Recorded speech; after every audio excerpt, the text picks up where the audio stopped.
আসসালামু আলাইকুম। রোজিজ সিবি চ্যানেলে সকলকে স্বাগত। গ্যাসের চুলা লোহার কড়াইতে চিতই পিঠা তৈরি করতে পারি না। পিঠা শক্ত হয়, ভেতরে কাঁচা থাকে, জালি হয় না। গরম পানি, নর্মাল পানি, ফুটানো পানি এবং সব রকম গুঁড়া দিয়ে যারা চিতই পিঠা তৈরি করতে ব্যর্থ হয়েছেন, আজকের রেসিপি তাদের জন্য। রেসিপিটি হুবহু ফলো করে চিতই পিঠা তৈরি করলে প্রথমবারেই পারফেক্টভাবে তৈরি করে নিতে পারবেন ইনশাল্লাহ। ছোট ছোট টিপস থাকবে, তাই একটি লাইক দিয়ে সম্পূর্ণ ভিডিওটি দেখবেন। তো চলুন প্রসেসটা দেখে নেওয়া যাক।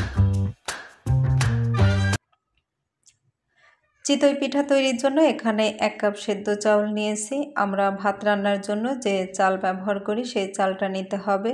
এবার এই চালটাকে পানি দিয়ে কয়েকবার পরিষ্কার করে ধুয়ে তারপর পানিতে ভিজিয়ে রাখতে হবে 5-6 ঘন্টা। আমি সকালে পিঠাটা তৈরি করব, তাই রাত্রে চালটা ভিজিয়ে একটা ঢাকনা দিয়ে রেখে দেব। আমি এখানে 100 গ্রাম পোলাও চাল নিয়েছি। এই চালটা শুধুমাত্র সুন্দর একটা ফ্লেভারের জন্য নিয়েছি, এটা টোটালি অপশনাল।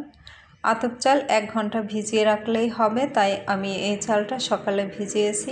এটাও ঢাকনা দিয়ে রেখে দেব 1 ঘন্টা। এবার নিয়ে নেব 1 কাপ আতপ চাল। এই চালটাও কয়েকবার ধুয়ে 1 ঘন্টা ভিজিয়ে রাখব। নির্ধারিত সময়ের পরে আমার চাউলগুলো ভিজে গিয়েছে। এবার সব ধরনের চাউল আমি আলাদা আলাদা ব্লেন্ড করে নেব। প্রথমে আমি পোলাও চালটা ব্লেন্ড করে নিয়েছি, সেটা মিক্সিং বলে দিয়ে দিয়েছি। সেদ্ধ চাল ব্লেন্ড করে নিয়েছি, সেটাও এর মধ্যে দিয়ে দেব।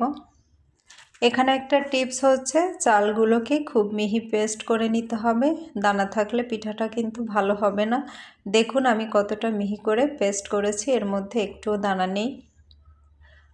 এবার আতপ চাল ব্লেন্ড করে নিয়েছি, সেটাও এর মধ্যে দিয়ে দেব। দিয়ে দেওয়ার পর এখন এর মধ্যে 1 বাটি কোরানো নারকেল দিয়ে দেব। চাইলে এটা স্কিপ করতে পারবেন। দিয়ে দেব স্বাদমতো কিছুটা লবণ। এখন এগুলো মিশিয়ে নেব। চাল ব্লেন্ড করার সময় আমি নর্মাল পানি দিয়ে ব্লেন্ড করেছিলাম, গোলাটা অনেক বেশি গাঢ় রয়েছে, গরম পানি দিয়ে ব্লেন্ড করা যায় না। এখন আমি কুসুম গরম এবং ফুটন্ত গরমের মাঝামাঝি পর্যায়ের গরম পানি দিয়ে গোলাটা তৈরি করে নেব। কুসুম গরম পানি দিলে গোলা তৈরি করলে গোলাটা পারফেক্ট হবে না, আবার ফুটন্ত গরম পানি দিয়ে গোলা তৈরি করলে এত বেশি নরম হবে যে তাও থেকে পিঠাটা তুলতেই পারবেন না। তো আমি প্রয়োজন অনুযায়ী গরম পানি মিশিয়ে বেশি গাঢ়ও না আবার বেশি পাতলাও না এমন একটা গোলা তৈরি করে নিয়েছি। এখন দিয়ে দেব 1/2 চা চামচ বেকিং পাউডার। হাতের কাছে না থাকলে না দিলেও সমস্যা নেই। এবার বেকিং পাউডার গোলার সাথে খুব ভালোভাবে মিশিয়ে নেব। এখানে একটা কথা বলে রাখি, যাদের ব্লেন্ডারে মিহি ব্লেন্ড হয় না তারা চালের পানি ঝরিয়ে চালের গায়ে যাতে পানি লেগে না থাকে সেভাবে ঝরঝরে করে নিয়ে ঢেকিতে, পাটায় বা ব্লেন্ডারে চালের গুঁড়া তৈরি করে এই পিঠাটা বানাতে পারবেন। আমার গোলাটা রেডি করে নিয়েছি এবং ঢাকনা দিয়ে ঢেকে রেখেছি আধা ঘন্টা। আধা ঘন্টা পর গোলাটা সেট হয়ে গিয়েছে, ঢাকনা তুলে নিয়েছি।